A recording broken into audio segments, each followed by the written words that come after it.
Greetings, my friends. Spears are back on the menu. I'm telling you, if you didn't build your guys with spears, I guess now is the time. Let's talk Sanguinary Guard, spears, the new points update, Liberator Assault Group, Angelic Inheritors. We've done it all, so stay tuned to find out what the future holds for Blood Angels.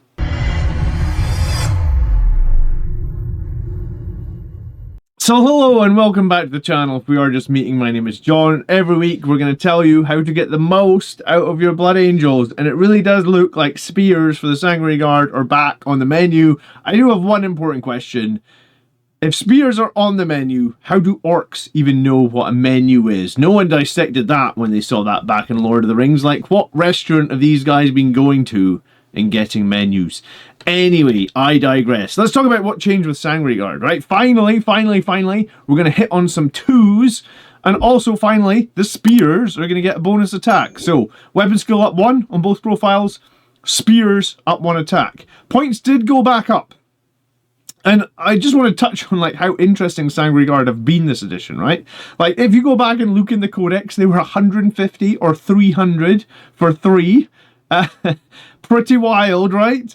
They dropped very quickly to 130 and 260. That's when we had a really poor 45% win rate on Blood Angels, and that lasted for a while until like the Grotmus detachment came out and sort of shook things up. Then they dropped again to 110 and 240 just back in early June. However, the 3-up ballistic skill was, or weapon skill, excuse me, was probably one of their worst things. Their ballistic skill hasn't changed, so it's just their weapon skill. But now they hit on 2s, which means in Liberator Assault Group, unled, they are probably a great unit, like realistically really great. And with Angelic Inheritors, the fact that if they are led by Captain, or I guess Dante, but we'll come back to Dante.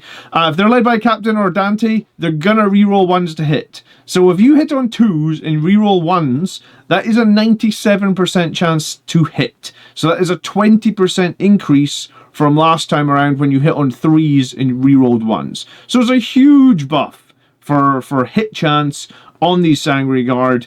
And then the spears were very much seen as inferior, right? They had 1 less AP, and they also had 1 less attack, meaning in lag you had like 20% less attacks. Angelic Inheritor used 25% attacks. The +1 to wound was never going to negate the fact that you were already 20 or 25% less attacks. Now it's the same number of attacks, so we need to find out what's changed. And that's why we're here every week telling you what's best for Blood Angels. If you get some value out of today's video, please do smash the like button. And subscribe if you are new here. I am here every Friday. We put out a tactics video. So the plan for this video, right? We need to pick some elite units where things have changed drastically. We need to pick some armor units. So in that case, like I'm going to look at the Land Raider, toughness 12. The first elite unit we're going to look at is Grey Knight Terminators. The reason I picked Grey Knights is because they got that true silver armor, which means they can reduce AP by 1. And the reason I picked the Land Raider as well is because they can reduce AP by 1. A lot of people are going to say don't take the spears because they're AP 2, so let's test that. I'm also going to try toughness 7 enemies in the Deathshroud. Deathshroud Terminators are just notoriously difficult for Blood Angels to deal with. And then I'm also going to try some elites that have like a 2-up save, but potentially have no invuns, so we can actually see if that AP is the big difference between these 2 units. We're going to try unled, and we're going to try both Angelic Inheritors and Liberator Assault Group. If you're not familiar with both, I mean, typically, I think now you're going to want to lead the Captain for the Sanguinary Guard, just because the Captain's going to give them that +1 strength. And that in Angelic Inheritors, we roll hits and wounds of 1. In Liberator Assault Group, we get 1 attack additional. We get 2 extra strength. So let's start with Liberator Assault Group, and let's use the Blades with AP 3, +1 attack, +2 strength from Liberator Assault Group into the 4-up invuln. So how many Grey Knight Terminators do we kill? 4.5 from a squad of 6 Sanguinary Guard, 6 models, and we do 83% overall damage. Obviously, damage is consumed here as we kill models, right? Next up, what if we do spears? Only AP 2, but getting +1 to wound now. Well, we actually overkill the unit. We do 100% overkill, 20.8 damage. And bear in mind, you would need to be using 4 per model, right? Because these guys have 3 wounds, so that's included as well. So in this situation, the spears actually kill the entire model of Grey Knight Terminators, all 5 of them. And the swords would have left 1 guy alive, with some percentage of damage would have overflowed, right? And if we reduce the AP 1 by 1, so if they play True Silver Armor, they're probably going to play it. If you're hitting them with AP 2 on those Terminators, probably. Here's the thing. You're probably hitting on 2s, hitting on 2s, rerolling 1s, wounding on 2s, rerolling 1s, right? That's going to be the strength out of Angelic Inheritors now against infantry that is lower toughness than you. So if you're led by a captain, you're T7. So against anything T6 and less, it's going to be hitting on 2s, rerolling 1s, wounding on 2s, rerolling 1s. Yes, your AP is not good. I mean, it's fine at AP2 if they have a way to reduce it. It's not the greatest, but if they don't have a way to AP reduce from those spears, then those spears damage is going to be nuts into T6 and less, right? So if they reduce the AP by 1, then we only kill 3 Terminators and we kill like half of the 4th one. So that would be a situation where like the swords would win. And obviously if they reduce the AP on the swords, it's no difference. They're still on their 4-up save. So on the first comparison, what we're seeing is if they can't reduce the AP, the spears are now better. Like, they are just going to do more damage, even on 2-up save models, right? Let's talk about Angelic Inheritors. So for these situations, or these calculations, what I've done is I've included the captain being there, but haven't included his damage. So we're just looking at damage of the unit. The captain would have his own attacks, etc., etc. But the interesting thing is, these guys actually out-damage Liberator Assault Group now when they are led. And you can see that there. Liberator Assault Group are doing 83%. Remember, they do not need lead. But if you are going to be leading Sanguinary Guard, and I think it is quite common to lead Sanguinary Guard with a character, if you are going to be leading them, then all of a sudden, Angelic Inheritors are actually doing more damage. So this is a weird side effect. I don't know if this is intended. I feel like this is probably an unintended side effect, because Games Workshop, sometimes when they change things, they don't always think everything through. But I feel like this is an unintended side effect where lead Angelic Inheritors units are now out-damaging unled Liberator Assault Group. So you would think Liberator Assault Group plus 2 strength plus 1 attack, it's actually being out-damaged by the Angelic Inheritors. And it's there for the swords, it's there for the spears, and it's there for the -1 damage as well. It's just like Angelic Inheritors led units are going to be doing more damage than Liberator Assault Group to ratio of like 10%, you know, like 20.8 up to 22.7. It's not quite 10%, but it's close, right? You know, 13.9 up to 15.1. Again, it's not quite 10%, but it's close. It's probably like 8%. So, interestingly, Angelic Inheritors, I think, has possibly come out better. I mean, Liberator Assault Group has come out good for these new changes. Obviously, hitting on 2s unled is great. But if you're led in Angelic Inheritors, there's going to be some interesting maths here. So let's take Liberator Assault Group, right? Let's use them into that Land Raider. Let's take the Blades. The Blades, statistically, it would be 30 attacks. They're going to do 11.1 damage to Land Raider. The Spears, same. It'll be the same number of attacks now because they got +1 attack. They still hit on 2s. You're actually going to do a whole 1.4 extra damage here, which overall is like 9% more damage. So your Spears into Land Raider are just going to be better by default. I mean, it makes sense. You've got +1 to wound. That's going to be meaningful into that toughness 12. If they can reduce your AP by 1, and I think if you're attacking a Land Raider, they probably are, then they're reducing your damage down significantly. They're cutting off like 33% of your damage. So if the enemy has Armor of Contempt, they should probably use it against the Spears. But the Land Raider is kind of in its own space, right? Like, not too many things have a 2-up save. And the better your save, like if you're a 2-up save, you get more value from your Armor of Contempt, right? Because if you think about moving from a 4 to a 5, it's not as powerful as moving from the 4 to the 3. That's just because the sheer number of fails you can get on the dice. So, interestingly, Spears unled into Land Raiders, doing 12.5 damage. I feel like that's just great. And then even the swords into Land Raiders doing 11 damage, like that's just been increased a lot by being able to hit that much more often with a 2-up, you know, the 2-up weapon skill. So this is great. If we head over now to the Angelic Inheritors numbers, they're also pretty interesting, where we do 12.1 damage now into a Land Raider, which is up from the unled Liberator Assault group. So just the second you attach the character in Angelic Inheritors, your unit is as good, if not better, than the Liberator Assault group unit. I mean, you do pay 70 points for the character, but the character will fight in both detachments. It's not like he can't fight in the other detachment, right? The Spears, they're up again. About 8%. They're just 85% Land Raider killed versus 78. And again, if they do use their -1 Armor of Contempt, which I think they would use if they're only getting hit AP2 with the Land Raider, if they've got the CP for it, then sure, okay, then we're only going to do 9.1 damage, 56%. So, like I said, 2-up save models get a lot of benefit from Armor of Contempt. Let's move on to some Deathshroud, right? Deathshroud were super scary before. You just didn't want to charge them with Sanguinary Guard, right? So, 6 unled Sanguinary Guard, Liberator Assault Group. We're going to kill 4 Deathshroud now. That's essentially 70% of the unit overall total damage. And if we're using Spears, because Death Guard have no way to reduce AP, they do have a detachment stratagem that lets them reduce damage, but they don't have the way to reduce AP. So if you're playing in like the 6 detachments, which they cannot reduce AP in, then a unit of Spears is going to pick up 5 of those models. Bear in mind, I just said, the character that you attach will then fight again. Before you went in the charge, you shot some Inferno Pistols, you shot some Bolters, you maybe threw a grenade. It's feasible now that 6 Sanguinary Guard can just lift 6 Deathshroud Terminators.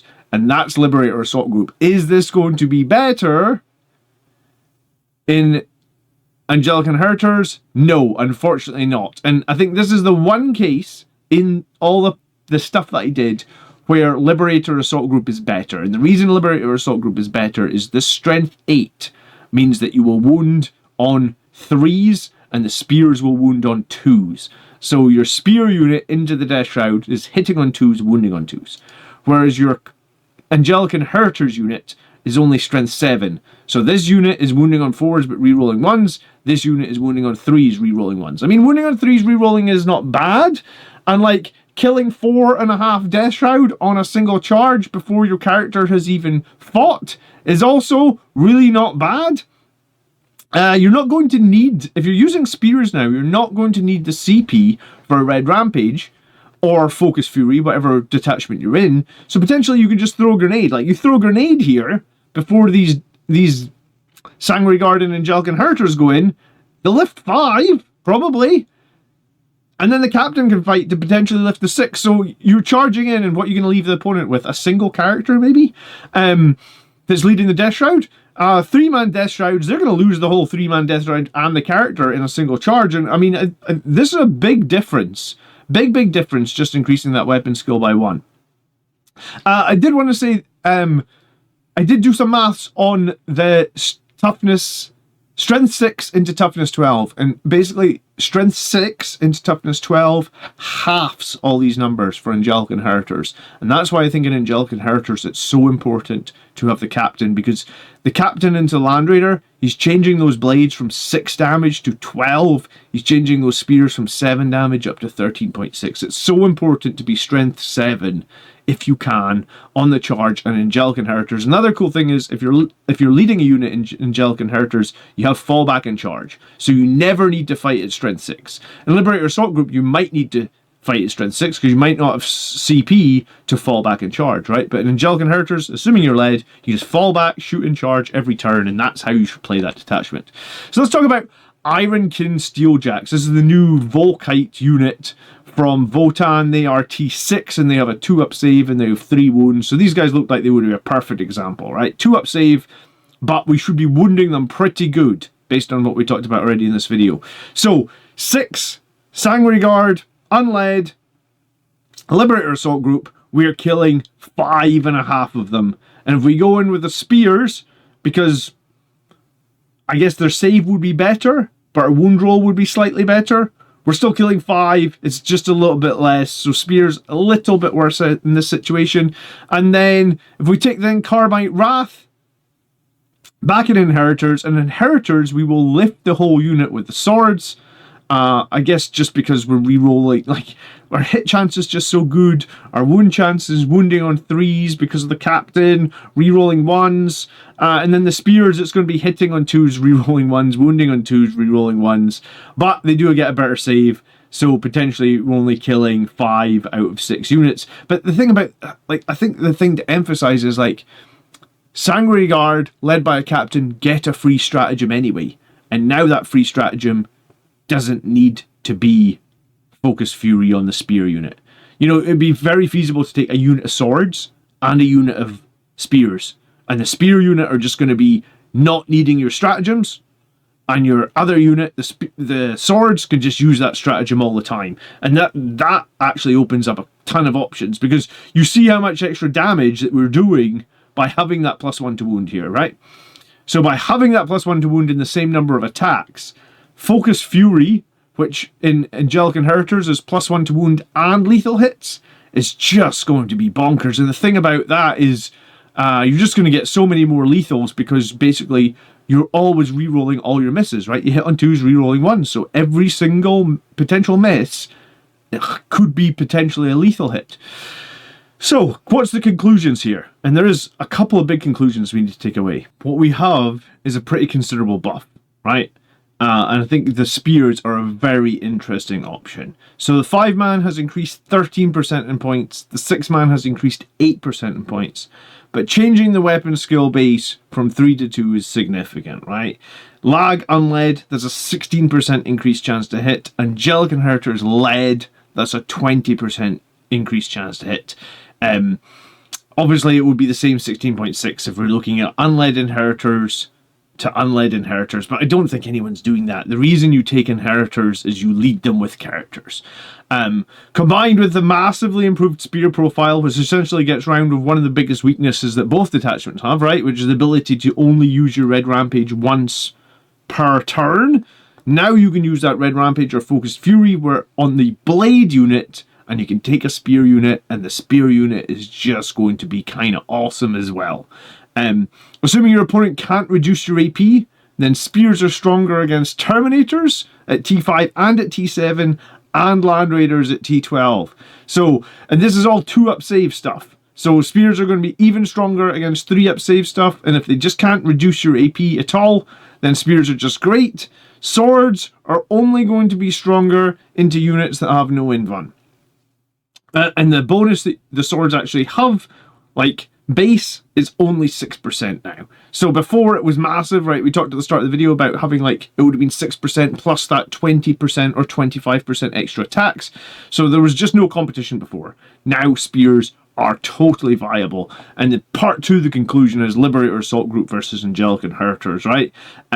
Both detachments did very similar results into the opponents, but I think there's a potential side effect here where the lead Angelic Inheritors units are just massively more damaging than lag units in a bunch of cases. I think the reason from this is because your hit chance goes to 97%. That's when you hit on 2s and you reroll 1s. The additional ability to reroll wounds of 1s as well also is all the time, whereas the +2 strength from lag only matters in some breakpoints. And I think we showed an example of that where, like, the Death Guard Terminators at T7, that is a perfect breakpoint for Liberator Assault Group. So yes, in, I guess, like the T7 range, and it's literally going to be only T7 or T8 here, because when the captain's attached Liberator Assault Group, that's, so in those 2 toughnesses, T7 and T8, and I don't actually think there's a huge amount of stuff in the meta that you fight against that's T7 or 8. Usually you go into enemy vehicles that are like 9, 10 plus, or monsters 9, 10 plus. There's maybe a few things that sit in that T7 and 8. Into all the other options, Angelic Inheritors has had a massive, massive buff here, right? So this is quite a shake-up for the Sanguinary Guard. And there's probably more we can dive into, but this is what I've done for this video. If you think it was useful, leave me a like, and if you want to tell me how you are going to be using Sanguinary Guard in the near future, then leave me a comment, because I'd love to hear about it. There definitely is going to be a little bit of trickiness now that all of our lists have gone up a little bit in points, but I think the points we have gone up are going to be well worth it.